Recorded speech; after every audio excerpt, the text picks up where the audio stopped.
레이저 토닝 10회를 하면 분명 안색은 맑아지지만 그대로 남는 색소들이 있지요. 오늘은 그 두 번째 주인공 흑자를 소개합니다. 보통은 수년 동안 서서히 발생하지만 때로는 급작스럽게 나타나기도 합니다. 갈색부터 흑갈색, 검은색까지 색이 다양하며 얼굴, 팔, 손등, 상체 등에 생기는데 저는 피코세컨드 단위로 주변 조직 손상을 줄여 색소 덩어리를 폭발, 그렇게 딱지로 떨어뜨리는 방법을 주로 사용합니다. 저는 이번 생에 피부 미인 되긴 글렀나봐요 하고 살아가는 분들이 많은데 의미 없는 파라미터의 레이저 토닝 10회보다 의미 있는 3-4번이 필요할 수 있음을 강조드리며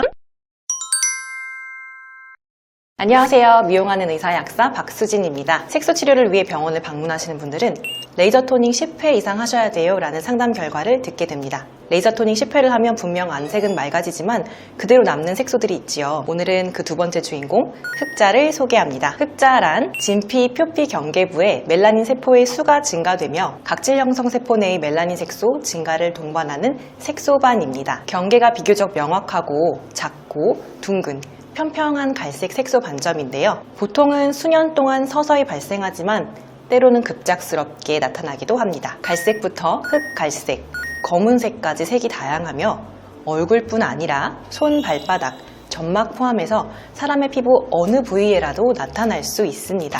흑자를 갖고 계신 분들은 많아요. 종류도 다양합니다. 먼저 단순 흑자, 피부나 점막 어디에도 생길 수 있고 햇빛 노출에 의해 색이 진해지는 주근깨와는 다르게 햇빛 노출이 되어도 색이 진해지진 않습니다. 두 번째, 과다 흑자. 각각의 병변은 주근깨와 유사하지만 그 분포가 더 넓고 광범위하다는 특징이 있어요. 출생 시부터 있었거나 소아기 혹은 이른 성인기에 걸쳐 결론은 언제든 갑자기 생길 수 있습니다. 크기는 1mm에서 2cm까지 다양한데요. 몸통, 사지, 손, 발바닥, 성기, 결막과 같은 점막에 발생하기도 합니다. 세 번째, 부분 1측 흑자증. 신체의 편측에 국한되어 발생되는 드문 색소 질환으로 저도 지금까지 한 10분 미만 정도만 배웠네요. 1에서 5mm의 평평하고 작은 갈색에서 검은색 반점들이 신체 한쪽 편에 국한하여 부분적으로 군집을 이룹니다. 피부 분절을 따라 선상 또는 띠 모양의 배열을 보이며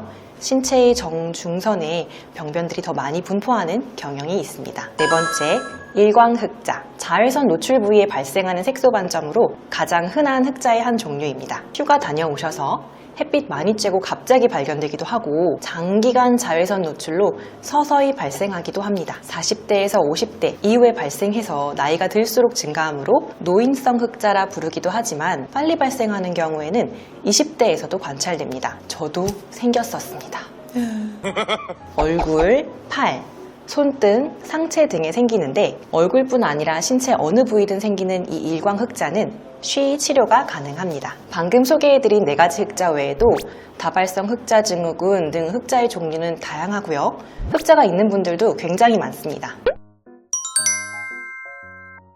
저는 이번 생에 피부 미인 되긴 글렀나봐요 하고 살아가는 분들이 많은데 그렇지 않아요. 치료가 쉽습니다. 흑자 치료 방법은 어떤 것이 있나요? CO2 레이저, 어빔야그 레이저가 오래전부터 사용되었고 아직도 이 방식으로 치료합니다만 흑자 면적이 넓으면 넓을수록 염증 후 색소 침착 가능성이 높아집니다. 그래서 최근에는 이 열 손상을 최소화해서 색소 침착을 줄이는 레이저가 더 많이 사용되고 있습니다. 저는 피코세컨드 단위로 주변 조직 손상을 줄여 색소 덩어리를 폭발, 그렇게 딱지로 떨어뜨리는 방법을 주로 사용합니다. 기계 선택보다도 저는 이 색소 침착을 줄이는 테크닉이 더 중요하다고 생각하는데요. 제가 폭파라는 과격한 표현을 썼는데요. 타겟 색소반에서 쓰이고 남은 에너지가 흘러나와 주변 조직으로 전달될 때 염증 후 색소 침착증이 생기는 것이거든요. 그래서 이 색소반에 딱 역치 에너지를 넘어선 정도로만 적절한 에너지를 조사하고 정상 주변 조직의 열을 빼는 테크닉이 필요합니다. 저도 여러 번의 부침을 겪으며 경험치가 쌓여왔는데 이 방법은 개인 시술자마다 좀 상이한 부분이 있습니다. 딱지 레이저로 제거해도 남은 흑자는 어떻게 하나요? 네, 이렇게 한 차례 딱지가 떨어진 후에도 일부 피부에 얼룩이 남는 경우가 있습니다. 그건 어쩔 수 없다, 더 좋아지기 어렵다라고 안내하는 병원도 있지만 저는 이 남아있는 색소까지도 바탕톤과 균일하게 맞추는 후 과정이 매우 중요하다고 생각합니다. 그래서 위해서 특별한 조사 방식으로 레이징하여 바탕 통과의 색소갭을 줄여가는 방식으로 치료하고 있는데요. 제가 옅은 표피 색소 제거 방법에 매달린 이유는 바로 제 얼굴에도 옅은 일광 흑자가 생겼었기 때문입니다.